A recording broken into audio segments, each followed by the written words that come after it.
மழை இந்த கொட்டுது. வந்து என்ன கதை சொல்ல போறான்னு தெரியல. பார்க்கலாம் இருங்க என்ன சொல்றான்ட்டு.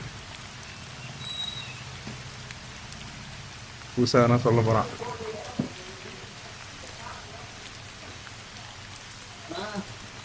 நம்ம லைலெல்லாம் முடியாதுடா. நாளைக்கெல்லாம் பால் யாருக்கு போட முடியாது சொல்லிருங்கண்ணா. அப்படியாப்பா? நாளைக்கெல்லாம் பால் யாருக்கும் போட முடியாது. எல்லாம் அவங்களே வந்து வாங்கிட்டு சொல்லணும்ண்ணா. 3ஆம் தேதி இஎம்ஐ கட்டணும்னு சொன்னல, கலெக்ஷன் ஏஜென்ட் கிட்ட சொல்லிடுறியா நீயும்? இதே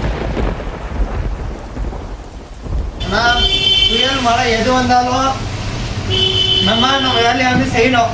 பால் போடுறது நம்மளோட கடமை, அது நம்மளோட தொழில். என்ன பூகம்பமே வந்தாலும் நம்ம போய் பால் போடுறது நம்மளோட கடமை. செஞ்சு தாண்டி ஆகணும். செய்ய கொஞ்ச நேரத்துக்கு முன்னாடி ஏதோ சொன்னேன். அண்ணா அது நான் இல்லைண்ணா, அது யார எவனோ ஒருத்தர் இருப்போம். நமக்கு யார் முக்கியம்? நம்மளுக்கு இஎம்ஐ தான் முக்கியம் பிகிலு. கஸ்டமர் தான் முக்கியம் பிகிலு.